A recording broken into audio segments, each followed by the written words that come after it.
Regarde comme il fait beau dehors, c'est l'heure pour aller jouer. Regarde comme il fait chaud dehors, faut sortir s'aérer. Je m'en bats les couilles. Abattu par la fatigue d'avoir rien branlé. Le projet c'était de rien foutre et j'ai aucun plan B.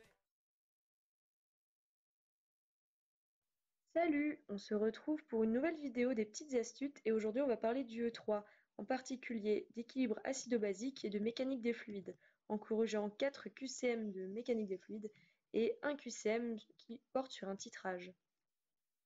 Donc on commence par les 4 QCM de mécanique des fluides avec un exercice commun autour de ces 4 QCM.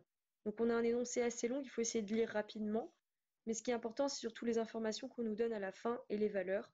Donc on considère un segment d'artère mixte supposé horizontal de diamètre constant d égale 12 mm. On vous rappelle que pi vaut environ 3 ici, dans lequel s'écoule du sang dont la viscosité θ est de 6 centipoises.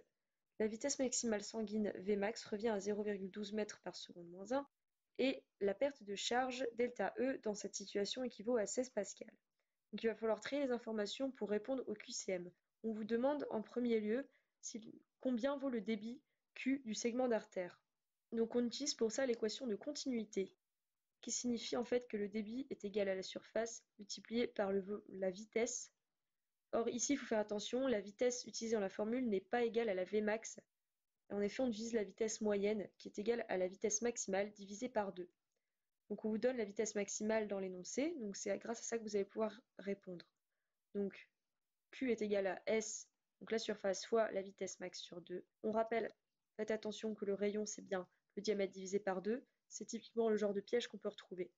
Donc le débit c'est égal à R au carré pi V max sur 2. Et là vous résolvez votre équation. Faites attention donc ça fait bien 0,12 sur 2. Vous pouvez utiliser une méthode pour aller plus rapidement parce que c'est pas évident d'utiliser les chiffres comme 36 par exemple. Donc vous pouvez arrondir 36 à 40.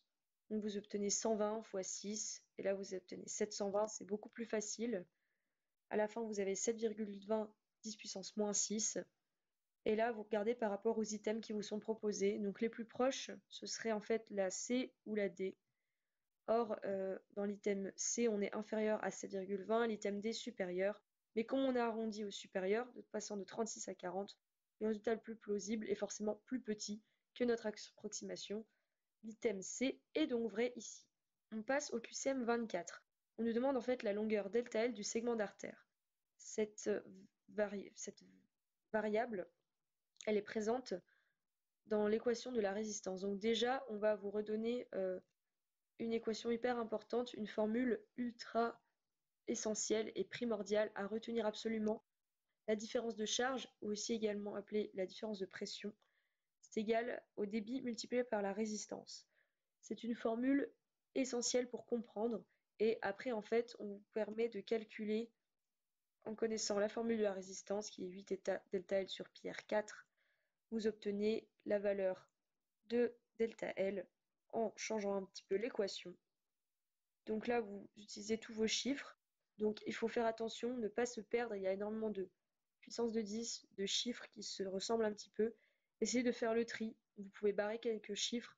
Les 6 en bas, 2 6 en haut, un 16 en haut pour un 8 en bas. Et vous obtenez un facteur 2 en haut et 6 au carré et plus 6 puissance 4 aussi au numérateur. Après, vous faites bien attention avec vos puissances de 10. Vous tenez moins 12 plus 3 plus 6. Et vous avez une petite méthode pour calculer votre 6 au cube. C'est à peu près environ 40 fois 6. Vous arrondissez à nouveau le 36 à 40 et vous obtenez une longueur de 2 10 puissance moins 1 mètre environ. L'item A est vrai. On passe au QCM 25 qui nous demande la valeur de la résistance mécanique Rmec du segment d'artère. Donc la résistance mécanique, c'est également une formule importante à connaître. On vous la rappelle, 8 θ ΔL sur pi R4, extrêmement importante. Donc là, idem, vous remplacez vos valeurs. Vous avez la viscosité, vous avez le rayon, vous pouvez barrer les 6.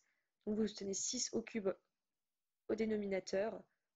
Vous avez 16 en haut, 18 en bas que vous pouvez également barrer. Vous obtenez donc, au final, environ 1 36e. Et là, vous calculez votre puissance de 10, 12 moins 3 moins 1. vous obtenez environ un 40e. On a à nouveau arrondi à 40, 10 puissance 8. C'est environ égal à 0,025 10 puissance 8, ce qui fait en écriture scientifique 2,5 10 puissance 6 pascal seconde mètre moins 3. Attention à l'unité de la résistance, elle est importante à connaître, elle est facile à retrouver, puisqu'en fait R est égal à la différence de pression sur le volume, donc c'est des pascals divisé par des mètres cubes par seconde, et du coup vous tenez des pascals seconde par mètre moins 3. L'item C est donc vrai. On passe au dernier QCM de mécanique des fluides de la colle. Par analogie avec la loi d'Ohm, quelle sera la différence de pression ΔP du segment d'artère? Une question un peu différente. Ici, c'est pas un QRU. On vous rappelle à nouveau une chose hyper importante et qui est nécessaire de comprendre. La différence de pression, c'est la différence de charge. Donc, ce qui est donné dans votre énoncé correspond à la différence de pression. Il ne fallait pas forcément chercher plus loin. Du coup, on vous l'a donnée. Elle est égale à 16 pascal. Et après, il faut connaître comment convertir les pascals en bars et en millimètres de mercure, qui sont aussi des torts. Attention, le pascal, c'est aussi le newton par mètre moins 2. Le newton mètre moins 2, c'est également égal à 10 puissance moins 5 bars. Donc tout ça, c'est des valeurs importantes. Retenez que pour passer du pascal au millimètre de mercure, il faut entre guillemets enlever un quart. Et en revanche, pour passer du millimètre de mercure au pascal, il faut ajouter un tiers. Un millimètre de mercure, c'est 1,33 pascal. Vous avez donc delta P qui fait 16 newton mètre moins 2, qui fait 16 10 puissance moins 5 bars et qui vaut également 12 mm de mercure et aussi 12 torts. Donc en fait, tous les items de ce QCM étaient vrais. C'était un petit peu piégeant.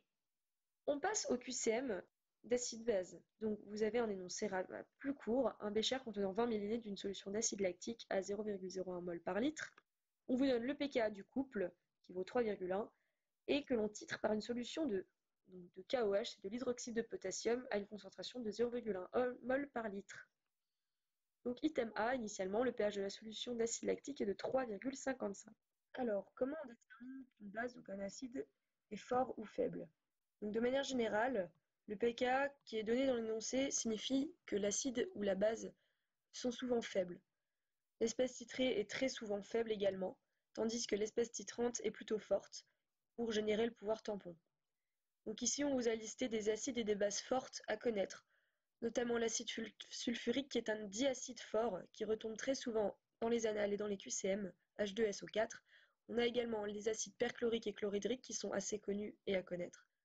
L'acide nitrique, HNO3, qui est aussi un acide fort, donc on vous a noté que c'est souvent un H+, donc un proton avec des espèces halogènes, qui correspondent à la dernière colonne du tableau périodique, notamment le chlore.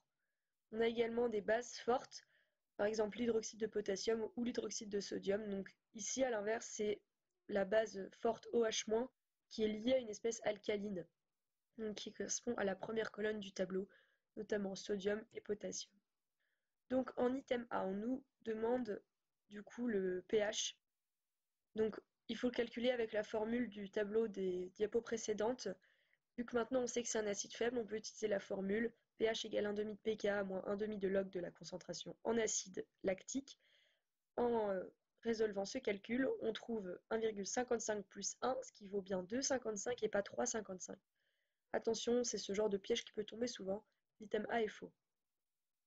Item B, au volume de demi-équivalence, donc à 1 ml de solution titrante versée, le pH est de 3,1. Alors ici, il faut faire attention parce qu'il y a deux informations qui sont à vérifier. D'une part, le pH à 3,1, mais également le volume de demi-équivalence qui nous est donné ici dans l'énoncé entre parenthèses, mais en fait, qui n'est absolument pas vérifié dans l'énoncé. Donc c'est quoi la demi-équivalence? En fait, dans un titrage, on va augmenter le volume de réactif titrant, donc ici c'est l'hydroxyde de potassium. Donc la réaction qui va avoir lieu, en fait, l'acide va se lier à la base forte OH- correspondant à l'hydroxyde de potassium qui s'est dissocié, qui va donner le lactate, donc la base conjuguée, avec de l'eau. Donc en ajoutant au fur et à mesure de la base forte, on va obtenir plus de bases conjuguées et moins d'acide lactique. Donc le volume de demi-équivalence, ça correspond à un volume réactif titré qui est égal à 2 fois le volume du réactif titrant. Ce qui signifie que l'acide faible, ici l'acide lactique, a été neutralisé de moitié. Il y a donc autant d'acide que de bases conjuguées. Et c'est comme ça qu'on va pouvoir trouver le volume, parce qu'on a AH égale A-, donc qui est égal aussi à 2 fois KOH. Et on a donc le pH en reprenant l'équation d'Anderson-Hasselbalch pH égale pKa plus log de 1, et log de 1 ça fait bien 0. On a bien pH égale pKa égale 3,1. Donc déjà une information a été vérifiée. On va ensuite passer à la deuxième vérification en déterminant le volume de demi-équivalence. Donc on a une concentration en acide lactique qui est égale à une quantité de matière qui est égale donc à la concentration fois 20 10 puissance moins 3. On obtient donc 2 10 puissance moins 4 mol. Il faut une quantité de matière de KOH égale à la moitié, soit 10 puissance moins 4 mol. Donc on utilise cette formule qui est à connaître également, assez facile, N égale C fois V, donc V égale N sur C. On obtient un volume de 1 ml, 10 puissance moins 3 litres, attention aux unités.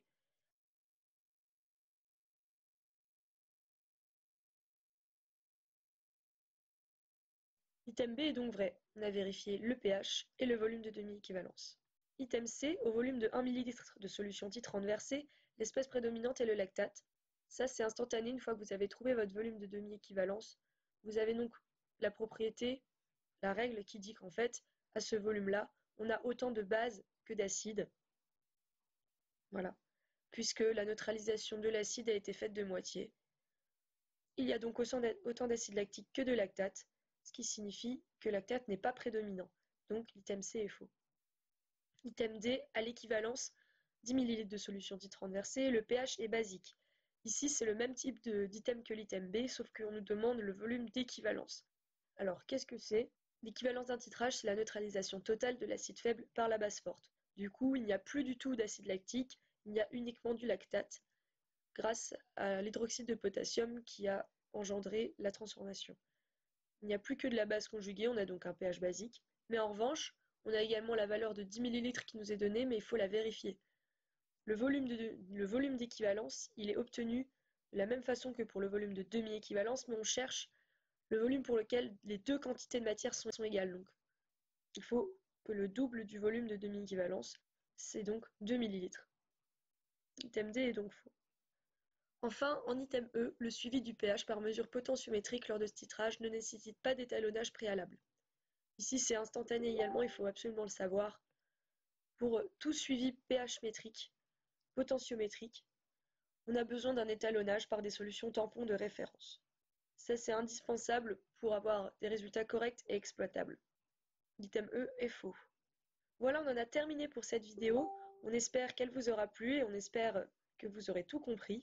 Retrouvez notre forum de questions sur tutoweb.net, également la page Facebook où nous sommes très actifs et le compte Twitter pour vous détendre un petit peu.